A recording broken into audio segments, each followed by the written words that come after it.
Hello, how are you? Today I brought you a wonderful recipe for a dessert that's going to be a huge hit. It has a crunchy base and a very creamy center. You're going to love it because it has no sugar, no flour of any kind. The whole family will love it, and it's so beautiful that it's perfect even for those special occasions when you want to make a special recipe. And it's very easy. Stay until the end because you won't want to miss it. If you love easy, quick, and healthy recipes, you're going to love this channel. So if you're new here, go ahead and subscribe. Remember to turn on the notification bell so you get all the updates because I post new videos every day and you won't want to miss them. Let's get started with our recipe. Just a reminder, the ingredients, quantities, and nutritional information will all be down below in the description, as always. And if you love healthier dessert recipes, give this video a like so I know you enjoy them. That also really helps me out. It's a win-win for both of us. Let's start by blending everything in the food processor. I've separated 2 different types of nuts here, but if you want to use just one kind, that's fine. If you want to mix them, like I'm doing, that's also fine. First, I'm using Brazil nuts, which are super rich in selenium, a very interesting antioxidant for our health. It regenerates glutathione peroxidase, which is one of the most important antioxidants in our body. And I'm going to add some of it here, remembering that it's also a source of super healthy fats and has a very neutral flavor. It's wonderful. And I'm going to blend it together with some walnuts, which are also very rich in omega-3, a very healthy fat. There are studies that already show that walnuts improve our brain performance and enhance the cardiovascular system in people with diabetes. So it's very healthy, and this combination ends up being very tasty, especially during the holiday season when we want different kinds of sweets. If you want to make all of this, the same amount that's down here, using only peanuts, for example, to make it cheaper, that's fine too. Or just cashew nuts, or you can mix peanuts and cashew nuts, peanuts and Brazil nuts. Make whatever combinations you like, but it has to be these types of nuts in the quantity I'm using here, and you use whichever you prefer.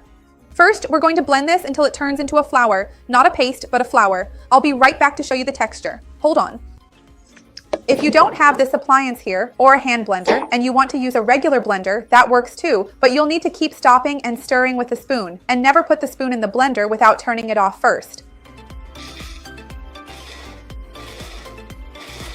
Look, I've already blended it here, and it turned into our flour. Now I'm going to add the other ingredients right here to make it easier. So I'm going to add the egg. Remember that I have a video here on the channel talking about what happens if you eat eggs every day, whether eggs raise cholesterol or not, and I'll leave that down below in the description for you. As I mentioned, this recipe will have fewer carbs and is sugar-free. I'm going to use a baking sweetener here, and this sweetener needs to be stable at high temperatures because this will still be baked in the oven. If you don't want to use sweetener and prefer to use sugar, it's the same amount. So, just so you know, if you want to use brown sugar, demerara sugar, or honey, it's the same amount as the baking sweetener I used here because they are equivalent. But remember that it will add calories and carbs. There's a video here talking about which one is the least bad, and I'll leave it down below in the description for you.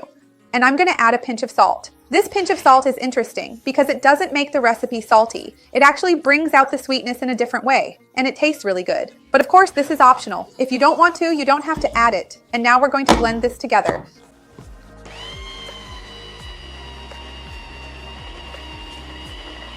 That's all there is to our batter. Let me move this over here. It's easier that way.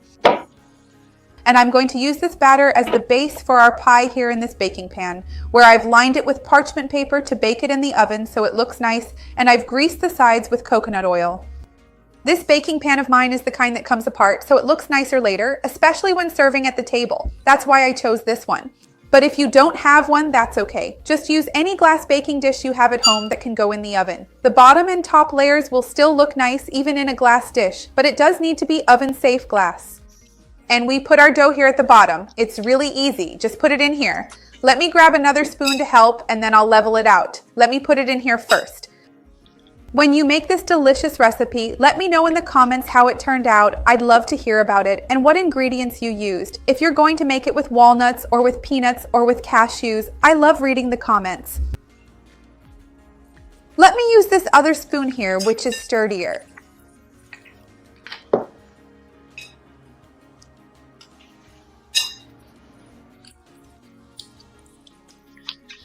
It will become that base we all love. I think these walnuts give it a real end-of-year flavor, but you can make this pie anytime, and now you just press it down with the spoon to even it out. I'm smoothing it here. If you want to use your hands, that's fine too. And I keep doing this, smoothing it out, shaping it like this. Then we'll bake this in the oven at about 360 degrees Fahrenheit. And when I come back, I'll have it already baked to show you how it looks, and then we'll move on to the topping. Hang on. So I'm done here. One tip is that you can use your hands, which makes it even easier. Now I'm going to put it in the oven, and I'll be right back with it baked so we can make the topping the filling, because there's that wonderful chocolate layer on top. I'll be right back. Hold on. While our base is baking in the oven, I'm going to grab the chocolate, which should be 70% cocoa or higher, and melt it. Some people in other recipes of mine where I make sweets with chocolate and use chocolate bars like this ask me if they can use cocoa powder instead. For this recipe, that won't work because it won't give us the consistency we need. So it really has to be chocolate in bar form. And when you go to buy chocolate, choose one with a higher cocoa content. I even have a video here talking about whether 70% chocolate makes you gain or lose weight, where I share a lot of great tips. I'll leave the link down below in the description. I'm going to melt this now. You can do it in the microwave or in a double boiler, whichever works best for you. I'll be right back with it melted, then you just have to mix everything together. Hold on. Look, while my chocolate is melting over there, my crust is already baked. It took about 12 minutes. You'll see that it gets more baked, golden, and it's already cooling down. It cools down really fast, so I'm going to grab the melted chocolate. Let's make the filling and put it in here. So I've already melted the chocolate here. It's perfectly melted, looks beautiful. Now let's mix everything together. I'm going to put it in this bigger bowl here and scrape it all in. By the way, let me know if you like recipes with chocolate. And which type of chocolate do you usually use most in your recipes? Is it 70%? Do you use milk chocolate? Do you use 85% chocolate? Do you usually pay attention to the cocoa content in your chocolate? Write it down for me in the comments below. I'd love to see your answer. So, I'm going to scrape all of this out really, really well. And now I will add the non-fat plain yogurt. Remember, for yogurt to be considered truly good quality, it genuinely only needs 2 simple ingredients: milk and active live cultures. It doesn't need to have sugar, it doesn't need anything else besides that, and you can also make your own yogurt at home. I have a video here where I teach how to make plain yogurt at home. It's very easy, and I'll leave it down below in the description.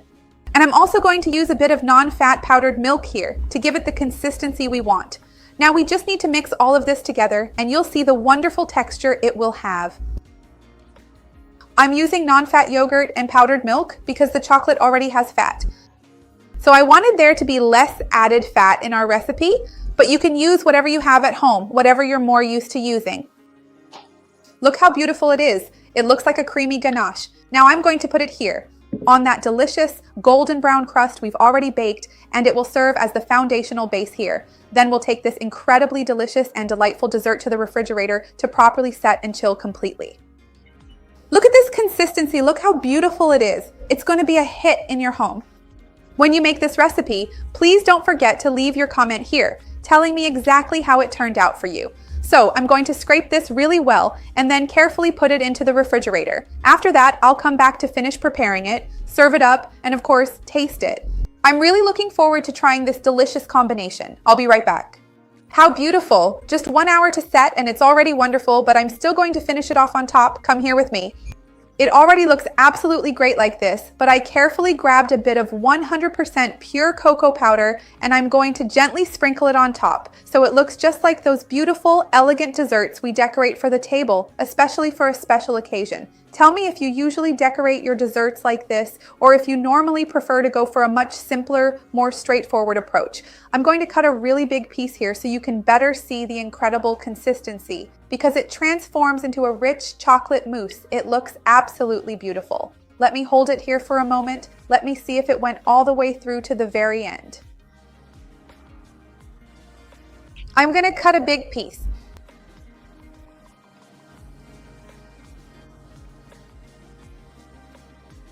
And I'll grab the spatula here to lift it up for you. Look at this. I'm going to cut a piece here so you can see the consistency. Look at this. On top, a mousse. On the bottom, a crunchy base. Make it. Look here, crunchy and creamy. Make it, because everyone is going to love it. It's going to be a huge hit. It might even become a party dessert. Take a look at my chocolate desserts playlist if you love chocolate. Give the video a like, it really helps me out, and share it with anyone who would enjoy it or needs it. Let's spread this chain of kindness together. That's what I want here on the channel. Let's taste it.